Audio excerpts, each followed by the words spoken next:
Hey, salut à toi et bienvenue dans ce premier épisode sur YouTube de Paléontologie par Ambrosie.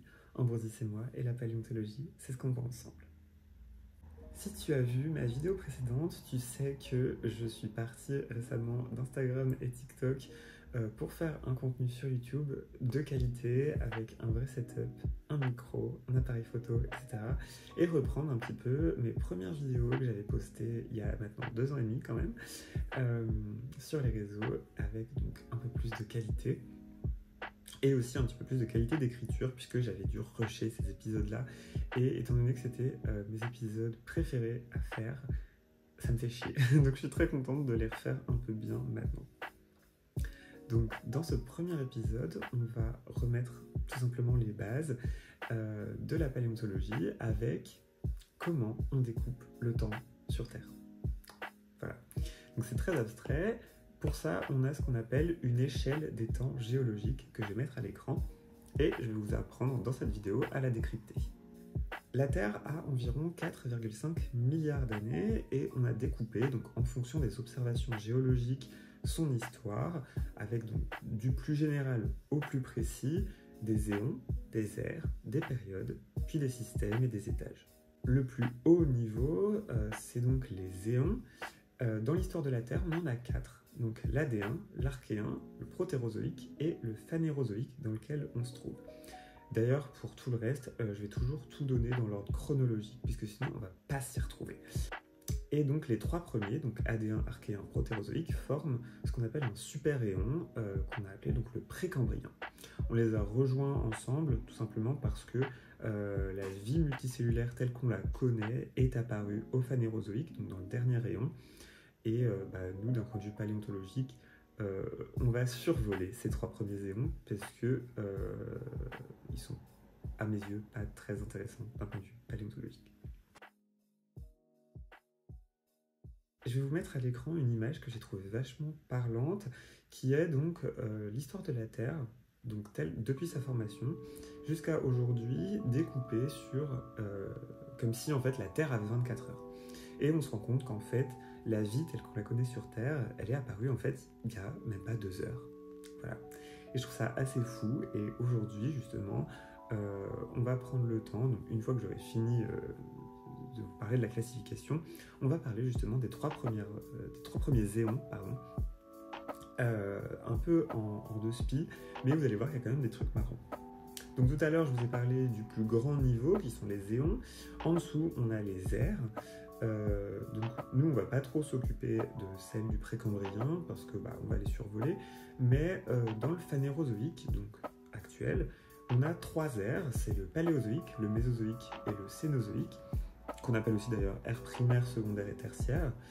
Et elles sont définies par des grands changements dans l'histoire de la vie sur Terre. Donc par exemple, on peut citer la météorite qui a mis fin au règne des dinosaures il y a 65 millions d'années et donc qui a fait passer donc, du Mésozoïque, donc l'ère secondaire, au Cénozoïque, l'ère tertiaire. Ensuite, on a, donc encore en dessous des ères, les périodes donc, qui sont limitées par des discontinuités importantes, par exemple les extinctions de masse. Qui sont donc des changements radicaux de la faune et de la flore. Et donc, par exemple, si on prend le Mésozoïque, on a 3 périodes que sont le Trias, le Jurassique et le Crétacé.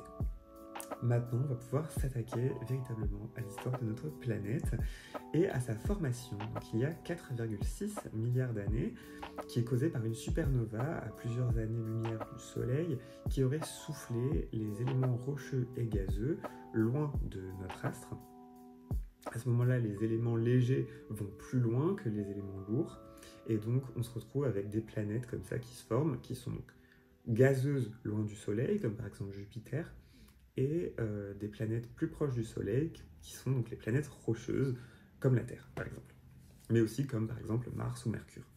On entre alors dans notre premier rayon, qui est l'Adéen, dont est inspiré ce look aujourd'hui, puisque à l'Adéen, c'est la séparation donc, du noyau métallique de la Terre, et globalement, juste en surface, un océan de magma.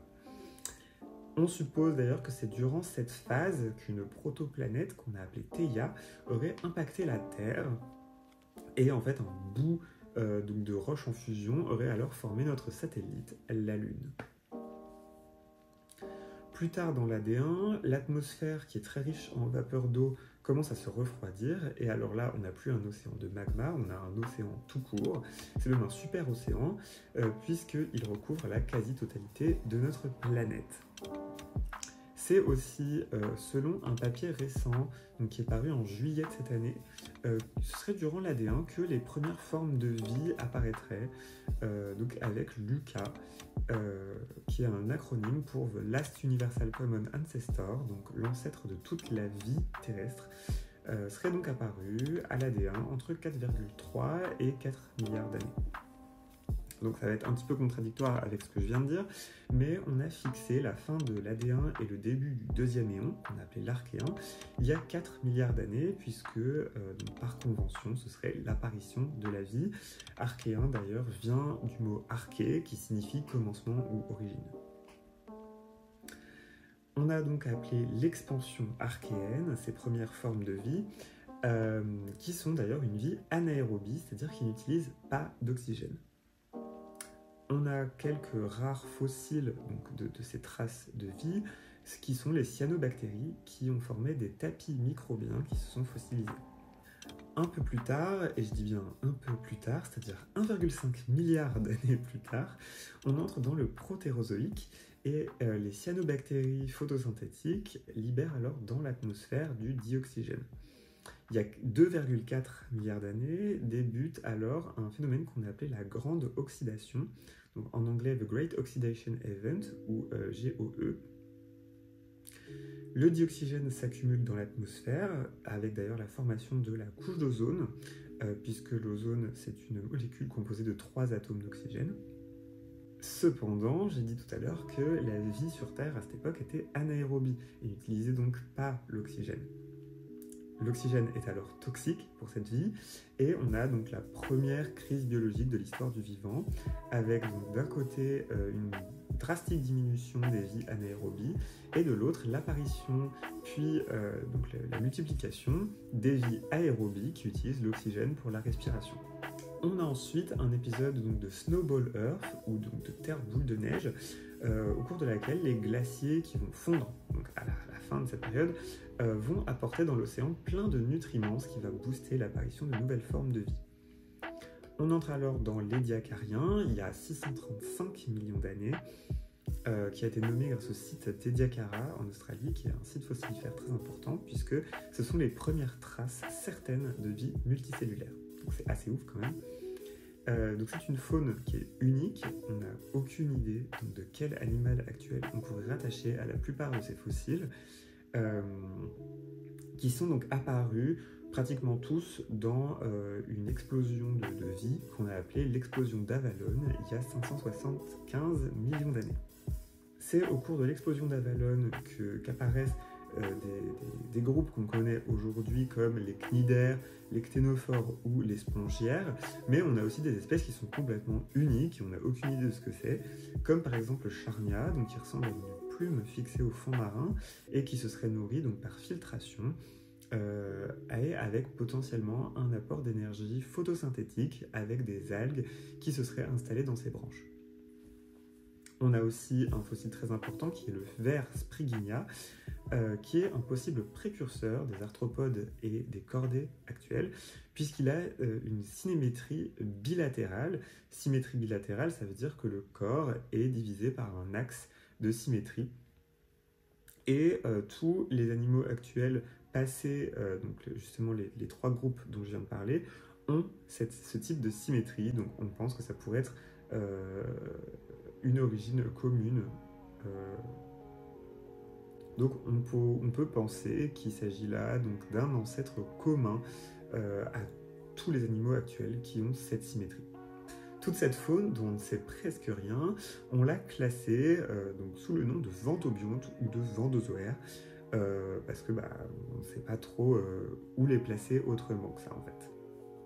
Et surtout que ces formes de vie se sont éteintes à la fin de l'Ediacarien, donc il y a 541 millions d'années, et ça termine donc l'éon du protérozoïque, et on entre maintenant dans notre éon, qui est le phanérozoïque, qui va constituer les prochains épisodes de Paléontologie par Ambrosie. J'espère que ce premier épisode t'a plu. C'est vrai qu'il était un petit peu survolé puisque j'ai pas grand chose à dire en tant qu'amatrice de paléontologie sur des événements majoritairement géologiques. C'est pas du tout mon domaine et du coup je préfère ne pas trop en parler parce que j'ai peur de dire n'importe quoi. J'espère quand même que cet épisode t'a plu. Si c'est le cas, n'hésite pas à laisser un petit commentaire. Surtout si tu as des questions, je me ferai vraiment une joie d'essayer d'y répondre. Et liker la vidéo et la partager puisque ça me fera un petit peu de clout finalement, de buzz comme on dit. J'aimerais bien que cette chaîne YouTube fonctionne. Donc voilà.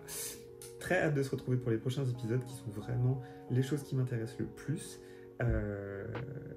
Et donc on se retrouve, je pense, dans à peu près 2 semaines pour ce premier épisode qui portera donc sur la première période du Paléozoïque, qui est la première ère du Phanérozoïque, qui s'appelle donc le Cambrien, avec l'explosion cambrienne de toute la vie qu'on connaît actuellement et qui est très très très très intéressante. Sur ce, je te fais des gros bisous et donc on se retrouve pour ce prochain épisode qui va être absolument incroyable.